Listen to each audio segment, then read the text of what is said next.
बिस्मिल्लाहिर्रहमानिर्रहीम। अल्लाहुम्मा सल्लि अला मुहम्मदिन व अला आलि मुहम्मद। अस्सलाम वालेकुम स्टूडेंट्स, मेरा नेम इज़ सैयद हसन अब्बास।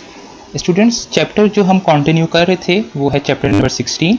और चैप्टर नंबर 16 में लास्ट लेक्चर में चीज़ हमने डिस्कस स्टार्ट की थी इलास्टिक मॉडुलस। और इलास्टिक मॉडुलस के बारे में हमने काफ़ी चीज़ें डिस्कस की थी कि इलास्टिक मॉडुलस क्या होता है, और इलास्टिक मॉडुलस का हमने हुक्स लॉ के साथ रिलेशनशिप डिस्कस किया था। और आज जो चीज़ हमने डिस्कस करनी है वो है टाइप्स ऑफ इलास्टिक मॉडुलस। अब इलास्टिक मॉडुलस की जो है वो तीन टाइप्स। अब जिस तरह हमने स्ट्रेस और स्ट्रेन की तीन टाइप्स पढ़ी थी, और वो तीन टाइप्स किस बेसिस पे थी, वो ये थी कि अगर किसी बॉडी की लेंथ चेंज हो रही हो तो एक टाइप है, वॉल्यूम चेंज हो रहा हो तो सेकंड टाइप है, शेप चेंज हो रही हो तो थर्ड टाइप है। Same is the case hair. जहाँ भी इलास्टिक मॉडुलस की जो है वो तीन टाइप्स इसी बेसिस पे हैं। अगर किसी बॉडी की लेंथ या कोई एक डायमेंशन चेंज हो रही है उसको हम नाम देंगे यंग मॉडुलस। अगर किसी बॉडी का वॉल्यूम चेंज हो रहा है तो उसको बल्क मॉडुलस। और अगर किसी बॉडी की शेप चेंज हो रही है उसको शेयर मॉडुलस नाम देंगे। ठीक है, तो सबसे पहला टॉपिक स्टार्ट करते हैं यंग मॉडुलस। अब यंग मॉडुलस क्या है? यंग मॉडुलस, अगर आप किसी एक बॉडी पे फोर्स लगाओ और बॉडी उसी एक्सिस में अपनी एक डिफॉर्मेशन शो करे। अब डिफॉर्मेशन मतलब अपनी लेंथ का इंक्रीज या डिक्रीज शो करे, उस चीज़ को हम कहते हैं यंग मॉडुलस। तो it is the tendency of an object to deform along an axis when the opposing forces are applied along that axis। मतलब अगर आपके पास इस तरह एक वायर है और अगर आप इस वायर को इस तरह फोर्स लगा रहे हो,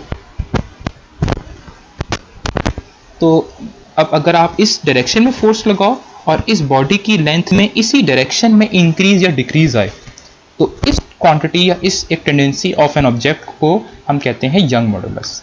ठीक है, अब कहा था इलास्टिक मॉडुलस एक जनरल टर्म है।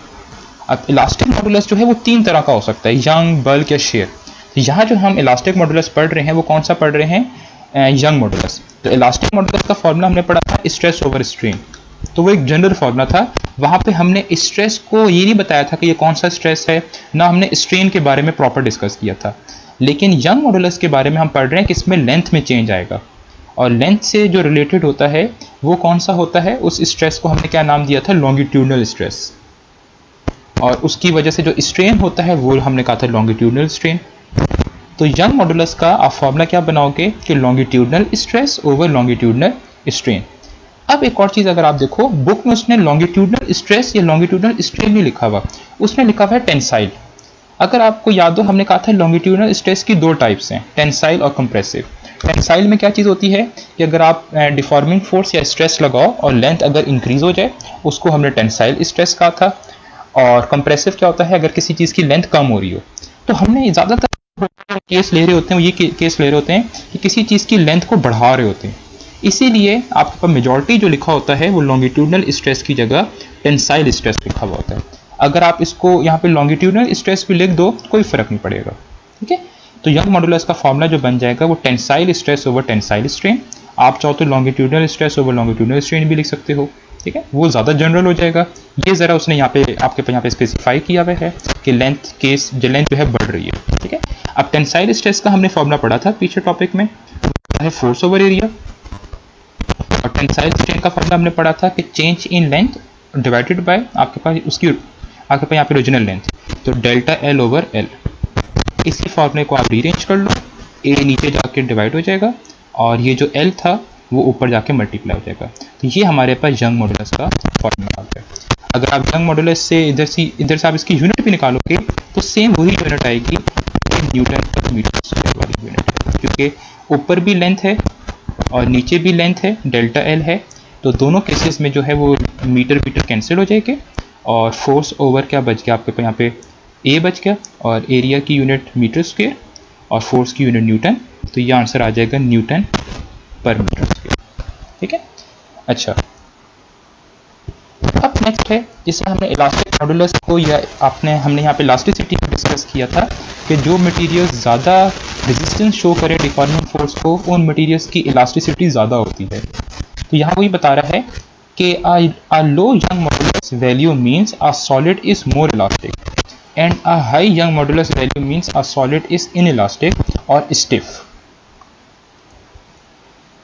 अच्छा, अब आपको एक कंपैरिजन बता रहा है कि अगर यंग मॉडुलस की वैल्यू लो हो उसका क्या मतलब है, और अगर यंग मॉडुलस की वैल्यू हाई उसका क्या मतलब है। अगर किसी सब्सटेंस की यंग मॉडुलस की वैल्यू स्मॉल हो उसका मतलब है कि वो सब्सटेंस आपके पास इलास्टिक है। इलास्टिक मतलब कि वो सब्सटेंस आसानी से जो है अपनी शेप वगैरह चेंज कर लेगा, ठीक है। और अगर हाई होगी तो उसका ये मतलब है कि उस सब्सटेंस की वो सब्सटेंस या तो अपनी शेप चेंज नहीं करेगा, बहुत स्टिफ मटेरियल है। तो a high young modulus value means a solid is stiff और इनइलास्टिक, ठीक है। जिस तरह स्टील की जो होगी यंग मॉडुलस की वैल्यू ज़्यादा होगी, और जो आपके पास रबर की है यंग मॉडुलस की वैल्यू वो लो होगी, ठीक है। तो ये भी हम लास्ट में टेबल में डिस्कस भी करेंगे। इसी तरह सेम यहाँ पे यंग मॉडुलस की जो है यूनिट क्या होगी, क्योंकि यंग मॉडुलस का हमने फार्मूला कहा, यंग मॉडुलस का फार्मूला है tensile stress over tensile strain. तो स्ट्रेन की तो कोई यूनिट नहीं है, तो as strain has no unit, so its unit is the same as that of stress and unit is newton per metre square और पास्कल। नेक्स्ट हमारे पास है शेयर मॉडुलस और मॉडुलस ऑफ रिजिडिटी, ठीक है। अब शेयर मॉडुलस या modulus of rigidity जो है ये किस चीज़ के साथ लिंक्ड है, ये लिंक्ड है आपके पास, जिस तरह अभी हमने पीछे टाइप्स पढ़ी थी, ये लिंक्ड है शेप के साथ, ठीक है। तो the shear modulus is defined as a ratio of shear stress over shear strain. Only solids can exhibit a sharing as that these shape have definite shape। देखो असल में हम शेप किसकी चेंज कर सकते हैं, जिन सब्सटेंसेस की डेफिनेट शेप होगी। और आपको पता है तीनों स्टेट्स में, सॉलिड लिक्विड गैस में, सिर्फ सॉलिड ऐसे सब्सटेंसेस है या ऐसी फिजिकल स्टेट है जिसकी डेफिनेट शेप होती है। तो ये शेयर मॉडुलस जो है वो सिर्फ सॉलिड्स एग्जिबिट करते हैं, क्योंकि सॉलिड्स की डेफिनेट शेप होती है, तब भी आप उनकी शेप को चेंज कर सकते हो। जिस तरह हमने पीछे डिस्कस भी किया था, क्यूब को आप पैरेललोग्राम बना सकते हो। बुक की एग्जांपल डिस्कस की थी, बुक पे आप हाथ रखो और बुक आपने हाथ पे आप यहाँ पे टेंजेंशियली मूव कराओ तो बुक की शेप जो है वो थोड़ी सी डिस्प्लेस हो जाएगी, चेंज हो जाएगी, ठीक है। अच्छा, यहाँ पे एक और टर्म इंट्रोड्यूस होगी, वो है आपके पास यहाँ पे रिजिडिटी, क्योंकि उसने शेयर मॉडुलस भी इसको नाम दिया है या मॉडुलस ऑफ रिजिडिटी भी नाम दी है। तो असल में रिजिडिटी क्या होती है, रिजिडिटी किसी मटेरियल की इनएबिलिटी होती है कि वो मटेरियल बेंड ना हो पाए, ठीक है। तो inability of a material to be bend और be force out of shape. जिस तरह आप एग्जांपल ले लो, आपके पास जो प्लास्टिक के पेन होते हैं वो बहुत ज़्यादा एक रिजिड हैं, क्यों, अगर आप उन पे फोर्स लगाओ तो वो पेन जो है बेंड होते हैं, नहीं, वो बेंड नहीं होते, वो फौरन से टूट जाते हैं, क्रैक हो जाते हैं। तो किसी मटेरियल की इनएबिलिटी कि वो बेंड ना हो पाए, उस चीज़ को कहते हैं रिजिडिटी। नेक्स्ट है, तो शेयर मॉडुलस या मॉडुलस ऑफ रिजिडिटी को जो हम यूज़ करते हैं वो किसी मटेरियल की स्टिफनेस मेजर करने के लिए। और स्टिफनेस क्या होती है ये हम मैकेनिकल प्रॉपर्टीज ऑफ सॉलिड्स में बहुत डिटेल में पढ़ेंगे। स्टिफनेस क्या होती है, हार्डनेस क्या होती है, सॉफ्टनेस क्या होती है, ब्रिटलनेस क्या होती है, ठीक है। तो शेयर मॉडुलस जो है वो एक फिजिस्ट जो हैं या जो आपके पास फिजिक्स ऑफ सॉलिड्स को जो डील करते हैं, वो असल में शेयर मॉडुलस या मॉडुलस ऑफ रिजिडिटी की वैल्यू को देख के ये बता देते हैं कि ये मटेरियल कितना ज़्यादा स्टिफ है, ठीक है। अच्छा, अब मॉडुलस ऑफ रिजिडिटी का जो फार्मूला होगा वही फार्मूला है जिस तरह हमने बेसिक कहा था, स्ट्रेस ओवर स्ट्रेन है, लेकिन यहाँ पे मॉडुलस ऑफ रिजिडिटी या शेयर मॉडुलस कह रहे हैं, तो इसका जो फार्मूला होगा वो share stress over shear strain. और शेयर स्ट्रेस को हम एक और नाम भी देते हैं, इसको हम यहाँ पे टेंजेंशियल स्ट्रेस भी नाम देते हैं, क्योंकि इसमें जो हम फोर्स लगाते हैं वो हम यहाँ पे टेंजेंशियली फोर्स लगाते हैं। तो शेयर स्ट्रेस का या टेंजेंशियल स्ट्रेस का फार्मूला क्या था, वो फोर्स ओवर आपके पास यहाँ पे एरिया था। और शेयर स्ट्रेन का हमने फार्मूला क्या देखा था, delta x over L. Delta x क्या था कि उसकी एक साइड में डिस्प्लेसमेंट कितनी प्रोड्यूस हुई और डिवाइडेड बाय फिक्स्ड साइड की लेंथ, तो एल आ गई थी। इसी फॉर्मूले को अगर आप रीअरेंज करो, हमने कहा था कि डेल्टा एक्स ओवर एल जो है वो टेंजेंट थीटा के बराबर है, क्योंकि हमने वहाँ पे ट्रायंगल ड्रॉ की थी, आप चाहो तो लास्ट लेक्चर में देख भी सकते हो, हमने ट्रायंगल ड्रॉ की थी और उधर हमने जब टेंजेंट थीटा निकाला था आपके पास यहाँ पे परपेंडिकुलर ओवर बेस से, तो आपके पास डेल्टा एक्स ओवर एल आया था। तो हमने कहा था टेंजेंट थीटा बराबर होता है डेल्टा एक्स ओवर एल के, तो हमने डेल्टा एक्स ओवर एल की जगह लिख दिया टेंजेंट थीटा, ठीक है। फिर अगर आप इसी फॉर्मूले को रीअरेंज करो, एरिया नीचे जाके डिवाइड हो गया। और चीज़ हमने एक और चीज़ कही थी कि टेंजेंट थीटा जो होता है वो अप्रॉक्सीमेटली इक्वल होता है थीटा के। और हमने एक चीज़ कहा था कि ये रिलेशनशिप कब होल्ड करता है, ये रिलेशनशिप तब होल्ड करता है कि जब या तो थीटा की वैल्यू स्मॉल हो और थीटा की वैल्यू जो वो रेडियन में हो। अगर ये दो कंडीशंस होंगी तो हम टेंजेंट थीटा को थीटा लिख सकते हैं। तो यहाँ पे हम ये कंडीशन क्यों ले रहे हैं? टॉपिक का स्टार्ट आता है, क्योंकि हमने कहा हमने बॉडीज को इलास्टिक लिमिट तक रखना है, हमने डिफॉर्मिंग फोर्स ज़्यादा नहीं प्रोड्यूस करनी, तो स्ट्रेन भी जो प्रोड्यूस होगी वो भी बहुत कम होगी। और यहाँ पे जो स्ट्रेन है वो शेयर स्ट्रेन है। शेयर स्ट्रेन से मतलब जो थीटा प्रोड्यूस हो रहा होगा उधर, तो वो बहुत माइन्यूट सा होगा। और अगर थीटा अगर माइन्यूट सा है और थीटा अगर रेडियन में है तो वो थीटा असल में टेंजेंट थीटा के बराबर होगा। ठीक है, तो शेयर आपके पास शेयर मॉडुलस या मॉडुलस ऑफ आगे रिजिडिटी का फॉर्मूला आ गया F/A। यहाँ से भी अगर आप इसकी यूनिट देखो तो इसकी यूनिट वही सेम यूनिट आएगी। फोर्स की यूनिट आगे न्यूटन, एरिया की यूनिट मीटर स्क्वायर, और थीटा जो है वो असल में उसकी कोई यूनिट नहीं है, वो तो असल में रेडियन है ना आपके पास, तो वो उसकी तो यूनिट आगे Newton per metre square. Next है शेयर। अब जिस तरह हमने यंग मॉडुलस में कहा था यंग मॉडुलस की वैल्यू हाई और लो क्या बताती है, इसी तरह शेयर मॉडुलस की वैल्यू क्या है। अब अगर किसी सब्सटेंस की शेयर मॉडुलस की वैल्यू हाई हो, उसका मतलब है कि ये सब्सटेंस बहुत ज़्यादा रिजिड है। अब रिजिड मतलब कि ये सब्सटेंस इसके पास ये प्रॉपर्टी है ही नहीं कि ये बेंड हो सके। और अगर किसी मटेरियल की शेयर मॉडुलस की वैल्यू स्मॉल है, उसका मतलब है कि मटेरियल सॉफ्ट है, फ्लेक्सिबल है, बेंड हो सकता है। ठीक है, तो a large shear modulus value indicates a solid is highly rigid. In other words a large force is required to produce deformation. अगर एक मटेरियल बहुत ज़्यादा रिजिड है ना, तो अगर आपने उसमें डिफॉर्मेशन प्रोड्यूस करनी है या शेप में चेंज करना है तो बहुत ज़्यादा फोर्स लगानी पड़ेगी। और अगर किसी एक सब्सटेंस की शेयर मॉडुलस की वैल्यू स्मॉल है, उसका मतलब है कि वो सब्सटेंस सॉफ्ट और फ्लेक्सिबल है। सॉफ्ट और फ्लेक्सिबल से मतलब है कि आपको बहुत कम फोर्स लगानी पड़ेगी उसमें डिफॉर्मेशन प्रोड्यूस करने के लिए। ठीक है, तो ये सारा कुछ था मॉडुलस ऑफ रिजिडिटी या फिर बल्क मॉडुलस के बारे में। अगर आप चाहो तो इधर आप टेबल में वैल्यूज़ देख भी सकते हो। देखिए, ये मैंने यहाँ पे विकीपीडिया से एक टेबल उठाया है, आपको सिर्फ एक आपने वैल्यूज़ याद नहीं रखनी, आपको सिर्फ एक आइडिया देने के लिए। तो आप इन सब्सटेंसेस में देखो, ये जो शेयर मॉडुलस की वैल्यू है ये GPa में है। GPa क्या चीज़ है, आपके पास यहाँ पे गीगा पास्कल। ठीक है, तो काफ़ी बड़ी यूनिट है यहाँ पे। तो डायमंड की अगर आप देखो गीगा पास्कल वो 478 है, स्टील की उससे कम है, सबसे कम जो है वो आपके पास रबर की। तो रबर देखो सॉफ्ट होता है, इसलिए इसकी शेयर मॉडुलस की वैल्यू स्मॉल है। मतलब रबर में डिफॉर्मेशन प्रोड्यूस करने के लिए आपको बहुत कम फोर्स चाहिए। और डायमंड की सबसे ज़्यादा है, तो डायमंड में अगर आपने डिफॉर्मेशन प्रोड्यूस करनी है तो उसमें बहुत ज़्यादा फोर्स चाहिए। फिर एक और चीज़ आपको मैंने कहा था कि शेयर मॉडुलस या मॉडुलस ऑफ इलास्टिसिटी जो होती है वो टेम्परेचर डिपेंडेंट होती है। इसलिए देखो उसमें यहाँ पे लिखा हुआ है कि ये सारी वैल्यूज़ रूम टेम्परेचर पे हैं। अगर रूम टेम्परेचर के अलावा हम कोई टेम्परेचर चेंज करेंगे तो इन वैल्यूज़ पे भी फ़र्क आएगा। ठीक है, तो इन वैल्यूज़ में आपको एक्सट्रीम्स याद हो, मैक्सिमम याद हो, मैक्सिमम एक दो वैल्यूज़ याद हो, और मिनिमम आपको किसकी याद हो, आपको रबर की याद हो। ग्लास की भी देख सकते हो आप यहाँ पे। लास्ट हमारे पास टाइप है वो है बल्क मॉडुलस। अब बल्क मॉडुलस जो डील करता है वो वॉल्यूम के साथ डील करता है। ठीक है, अच्छा, अब वॉल्यूम अगर हम कह रहे हैं तो वॉल्यूम तो हम देखो तीनों चीज़ों का चेंज कर सकते हैं। हम सॉलिड्स का भी चेंज कर सकते हैं, बहुत कम चेंज कर सकते हैं लेकिन हो सकता है, बहुत माइनर। लिक्विड्स का काफ़ी चेंज कर सकते हैं, और गैसेस का सबसे ज़्यादा वॉल्यूम चेंज कर सकते हैं। क्यों? इन सब्सटेंसेस में फ़र्क क्यों है? क्योंकि सॉलिड्स में सबसे कम मॉलिक्यूल्स के दरमियान डिस्टेंस है, तो उसके वॉल्यूम में हम जितनी मर्जी फोर्स लगा दें वॉल्यूम में बहुत माइन्यूट सा चेंज आएगा। अब लिक्विड्स में ज़रा ज़्यादा चेंज आएगा क्योंकि लिक्विड्स में मॉलिक्यूल्स के दरमियान ज़्यादा डिस्टेंस होता है, और गैसेस में सबसे ज़्यादा वॉल्यूम चेंज कर सकते हैं क्योंकि गैसेस में मॉलिक्यूल्स बहुत ज़्यादा एक दूसरे से फार अपार्ट होते हैं। तो इसमें सबसे पहले ये है कि ये तीनों के लिए होल्ड करता है बल्क मॉडुलस, सॉलिड्स के लिए भी, लिक्विड्स के लिए भी और गैसेस के लिए भी। तो सबसे पहले ये कह रहा है कि व्हेन अ सॉलिड और फ्लूइड, अब फ्लूइड हम किसको बोलते हैं? कोई सी भी ऐसा सब्सटेंस जो फ्लो कर सके। तो फ्लूइड्स में गैसेस भी आती हैं और फ्लूइड्स में आगे पर लिक्विड्स भी आते हैं। तो अगर आप किसी सॉलिड को या किसी फ्लूइड को लो और उसको आप यूनिफॉर्म प्रेशर लगाओ हर साइड से, क्या मतलब?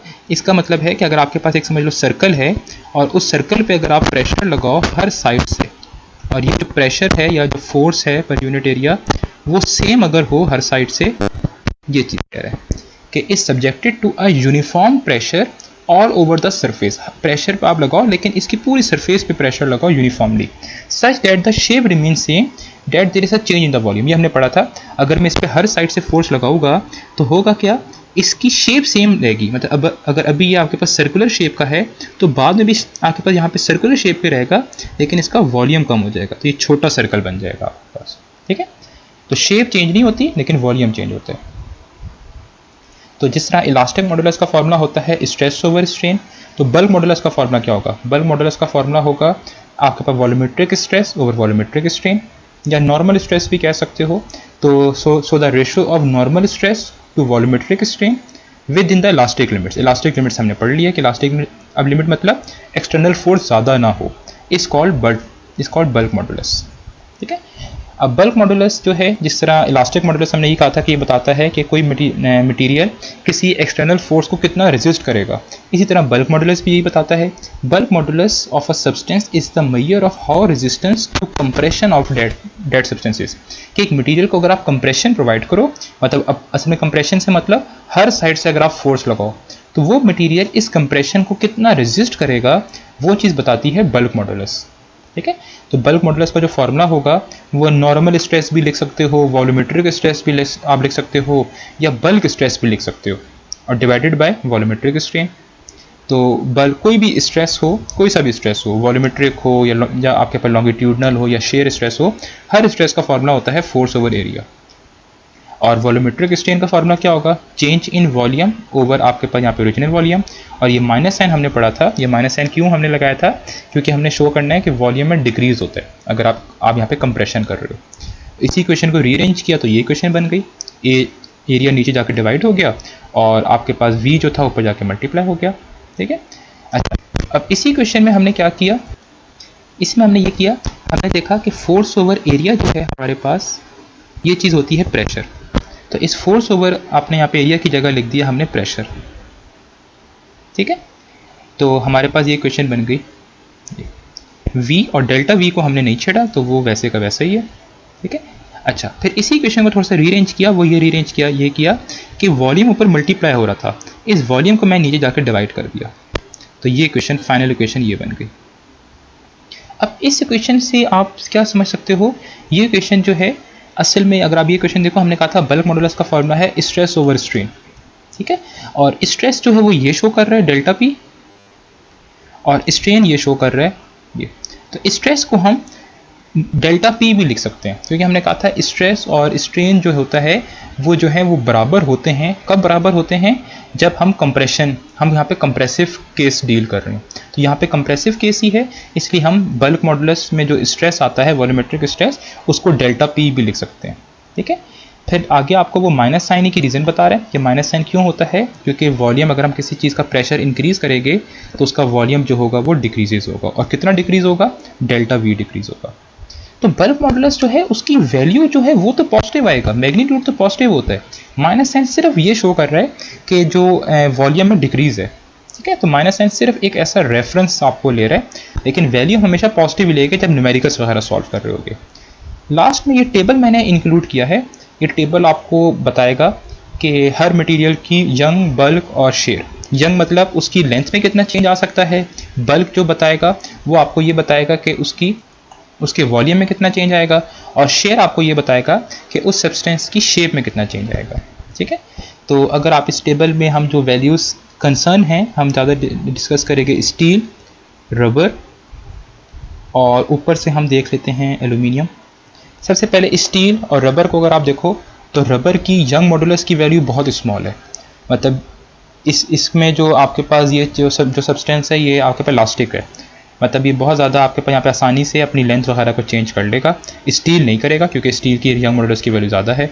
ठीक है। और यहाँ वैल्यूज आपको पास्कल में गिवन है। अच्छा, बल्क मॉडुलस जो है वो आपको जो है वो भी रबर की कम है, स्टील की ज़्यादा है।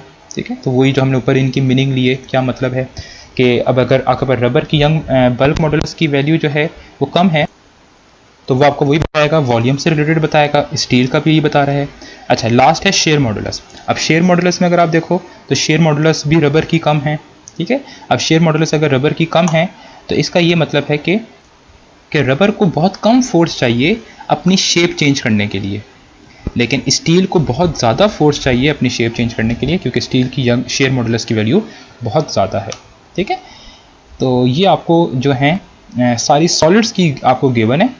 इसी तरह बल्क मॉडुलस जो है वो सॉलिड्स और लिक्विड्स की भी होगी, लेकिन वो इधर टेबल में ऐड नहीं की गई, वो आप चाहो तो नेट वगैरह से आप सर्च कर सकते हो। ठीक है।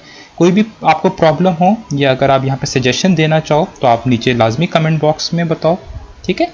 नेक्स्ट टाइम हम स्टार्ट करेंगे स्ट्रेस स्ट्रेन कर्व, कि अगर आप एक सब्सटेंस लो और अगर आप उस सब्सटेंस पे फोर्स बढ़ाओ, उसके कॉरस्पॉन्डेंस जो स्ट्रेन प्रोड्यूस होगी उनको अगर आप मेजर करो तो एक ग्राफ बनता है, कर्व बनती है। उस कर्व को हम काफ़ी डिटेल में डिस्कस करेंगे। ठीक है, thank you class, take care, अल्लाह हाफिज़।